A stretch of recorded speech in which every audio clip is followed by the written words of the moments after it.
Hi, welcome to How I See It, episode 14. Today I'm going to talk about PTSD. Um, there are two forms of PTSD. There's regular post traumatic stress disorder, which is caused by events. It can be an event that happens once and is quick, it can be something you see, or something that happens to you. And then sometimes it can be repeated exposure to trauma, um, like soldiers of war will have, um, where they're constantly seeing things that most of us cannot wrap our heads around to, you know, to say, this is too much for one person to bear. The other type of PTSD is complex PTSD, which is a fairly new thing. It's not in DSM yet. It is basically abuse that's experienced throughout childhood. It could be bullying at school, because school's supposed to be a safe place where you're supposed to learn, people are supposed to take care of you, and you don't really have much choice over being there or not. Your parents make you keep going back. So if you're being bullied, that can be quite traumatic. If you're being abused by your parents, these are people that are supposed to love you and take care of you, and they're not. Well, what are you going to do? You're stuck there. Where can you go? You're a kid. And even something like withholding love, like if you've got distant parents who never really show you affection, this can cause complex PTSD. So I have both. Now, my PTSD, I always, in my typical mentally ill fashion, I always minimalize it as the one thing I have PTSD from is not near as bad as what a lot of people have PTSD from. And the thing I got PTSD from, I was robbed at a job one time, had a gun pointed at my head, and did not get PTSD from that, because for some reason I was able to wrap my head around that. I was stunned. No, my PTSD was, I was attacked by a dog. And I say that that's so minimal, because I know people that have seen friends blown up. I know people that have seen kids blown up. I've known people that have been viciously raped, attacked, all kinds of stuff. So I always minimalize mine, even though, if you're watching this, your pain is valid. Don't minimalize it as I minimalize mine a lot of times, because it is valid. Just because you never served your country and went to Iraq and come back all messed up doesn't mean that your PTSD from something that's happened to you that might seem small compared to somebody else, what they're dealing with, what they saw. Don't make that make you feel like, well, what right do I have to feel this way? No. Feel the way you're going to feel. Deal with it. Because if you keep minimalizing it, and not working on it, it's okay to minimalize it if you work on it.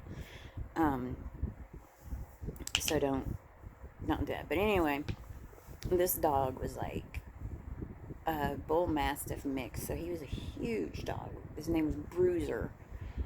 And I never had any reason to fear this dog. I was perfectly comfortable around him.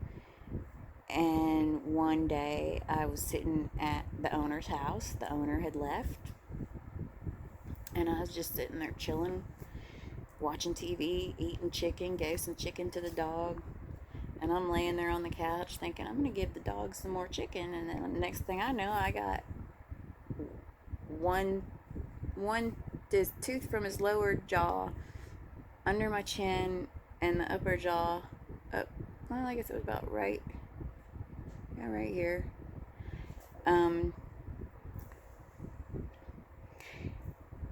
The reason why this caused PTSD for me is probably the same reason why everybody else has PTSD.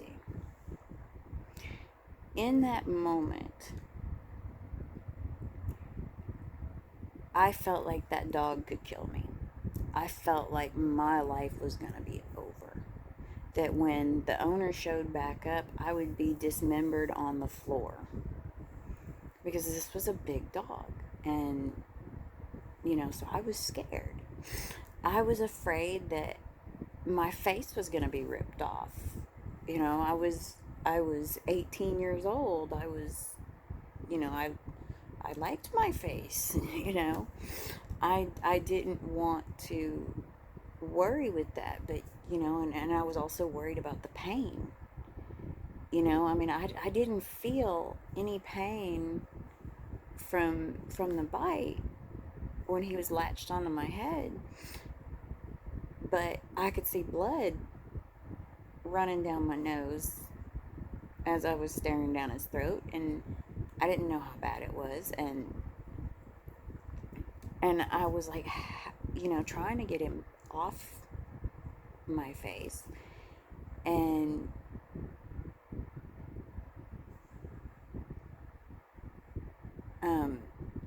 the thing is that at that moment, I was terrified. I have never been so scared in my life. It was the scariest thing that's ever happened to me, because I didn't want to feel the pain. I didn't want to feel whatever was going to happen. It was scary. And even when I got him off of me, this dog, I didn't know if he was going to let me leave. I didn't know if the next thing, could I get to the door, or was he going to leap at me and bite me again? Was he going to tear chunks of flesh off of me? I was scared to death. And that's the thing with PTSD. A thing like that, it doesn't matter if it's a person or a dog. If at that moment you feel that terror, that I'm not going to leave here the same as when I got here. You're worried that, what's going to happen? Can I leave? Can I get out? What's he going to do? Because I really was not expecting the attack in the first place. It was just out of the blue. And so now we get to the point of what happens after the event. When everything's over and you're okay. Everything's over and you're okay. You're safe. But you're not okay. Your brain has associated something very horrific with something else. And everybody with PTSD, there's tons of triggers depending on what happened to you, the circumstances and all that. And then there's the way you react to those triggers. Now, people who have shell shock, they tend to really flip out when they hear gunfire, loud noises, fireworks, anything that could lead them to believe that they're back in that place.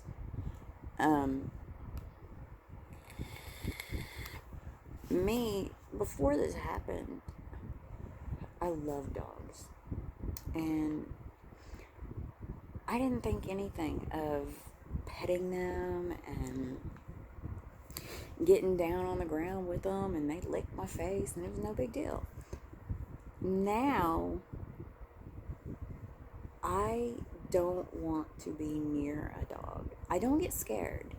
Not in general. Like, I don't see a big dog. We've got a in our backyard. We have a pit bull Shar lab mix. He's a pretty big dog, but he's goofy as hell. I love to look at him. He's cute. He's cute as all get out. But I don't want him to touch me. I don't want him to lick me. And if I smell him, I just get, I cannot stand the smell of dog now. And the thing is that I'm so sensitive to it. Like, you can wash a dog and I will still smell that smell. I can't, and it's like, it's just, it overwhelms me. And I'm just so disgusted. Just so, I've got to leave. But it's not like a fear thing. It's just a disgust thing. And like, if I go out there and the dog jumps on me or he licks my hand, or if I have to touch him, I feel so dirty. Like, I have to get a shower. I have to wash that dog off of me. I have to change my clothes. That's what has to happen if the dog touches me. But not fear. Now, on the other hand, if I'm out and about and a strange dog comes up. Now, if it's a Chihuahua, I ain't worried. I don't want anything to do with it, but I don't get worried about it. But if it's a pit bull or a lab or anything that's a sizable size, any sizable dog, I get real nervous when they get near me, because I don't know this dog and I don't want to be bit. That to me is just, I don't want that again. And so I don't run, but I really want to get out of the area as quick as possible, and I never take my eyes off the dog. I back away, and I'm like, go on, buddy, I don't, go on, I don't want you, but that's my PTSD, and I minimalize it, because like I said, I don't get into hysterics, I don't cry, I don't go in a rage, and I would never hurt a dog. I would never. I mean, I might throw a rock at it, but I don't ever aim to hit. I would never harm one, even one that's bit somebody. I wouldn't harm it, because that's just not who I am. But I don't want to smell them. I do not want to touch them. I do not want them on me. And it seems like they like me. So that's my PTSD on that. The complex PTSD is different. Complex PTSD presents almost exactly like borderline personality disorder, which is why I think they'll have trouble getting it into the DSM. They might not, I don't know, but they still have to be able to show that it's a completely different condition from BPD and from PTSD. There's only the only agreed upon treatment for PTSD is therapy. Lots and lots and lots of therapy. In my case, it would probably be like they would probably force me to play with a dog, which I would rather hold a cockroach, probably. Well, I don't know. It'd be a toss-up. That's another one. That's from my younger years, watching Damnation Alley. I don't like cockroaches. They freak me out. They get my anxiety up real high, whereas dogs don't. It's just disgust. But like I said, I can look at him and think, oh, he's so cute. Oh, that's so adorable. I would love a dog that did that, but I wouldn't touch that dog. But therapy. Some people have had some success with electroshock therapy for PTSD. Hey, these two. Butters. Sorry, excuse me. We have 5 cats. See, I don't worry about them. Butters isn't going to rip my face off in the middle of the night. He might scratch the shit out of me, but he's not going to rip my face off. They've had some success with that. And I think that I think a lot of these folks are on antidepressants and stuff like that. But I'm thinking, maybe they just had something else going on. But the main thing is, and I think that what really causes the majority of PTSD, I think PTSD is a later form of what your brain does to wrap itself around something that's happened. Like when things like that happen to a child, when you look at somebody who's got a dissociative identity disorder, DID, or also known as multiple personalities, they become somebody different to deal with something that the main person cannot deal with. And I think this is just my theory that PTSD is the adult version of that, but your brain is so fully formed, your identity is so fully you, that you can't make a separate person at that point in time. You're set on who you are. Even those of us with personality disorders, at the core, we're pretty aware of who we are. We know everything that we do and all that kind of stuff. We can't just like completely block shit out. But kids can. Kids are really good at blocking stuff out. I can tell you a story that, go on. When I was 11, I broke my arm. And I wouldn't lay down that first day, so it swelled up real bad. And I had to go back to the hospital. And they cut open the cast and wrapped gauze around it. Well, on the way home, and it was daylight, on the way home, I remember sitting in the back of the car.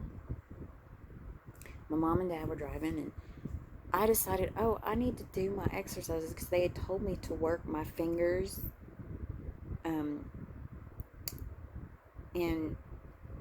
to do some exercises.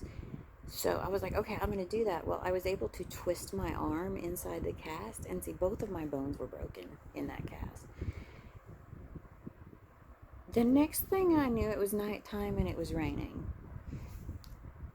I do not remember going back to the hospital. I never acknowledged that I had a brand new cast on my arm.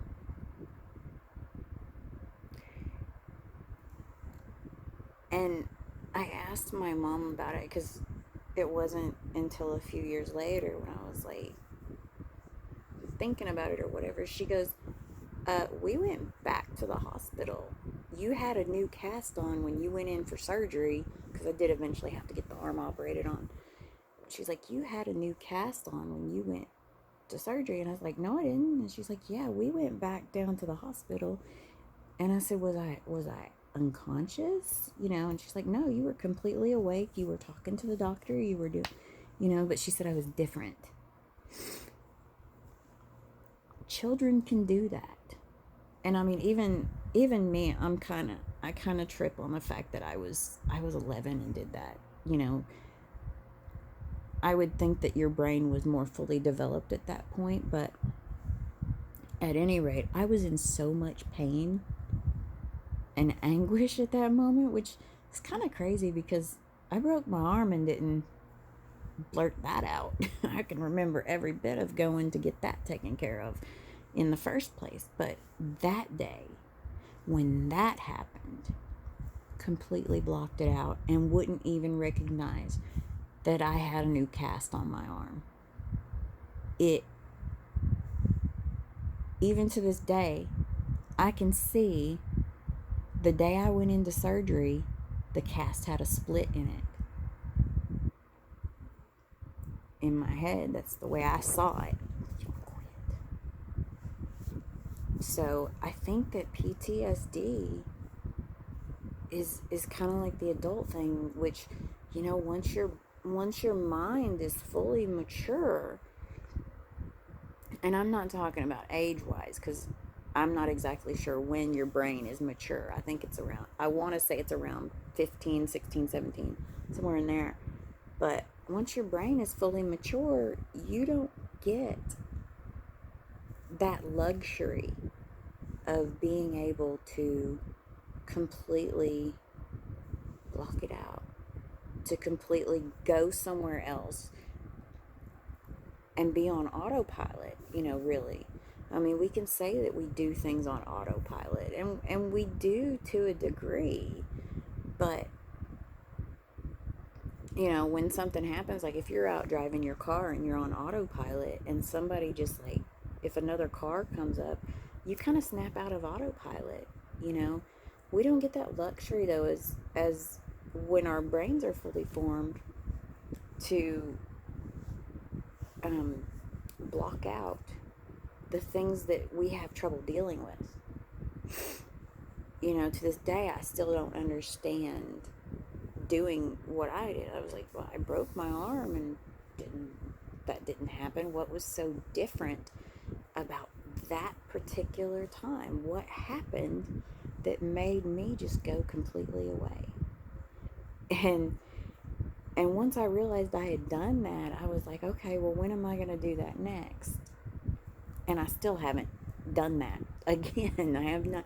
That is the only time I can remember losing time, or that I was told that I lost time. So, and that's why I think that DID and PTSD are caused by almost the same thing. You know, just something that you don't want to experience, but unfortunately with PTSD you did experience it and you remember it. So that's how I see it. Have a great night.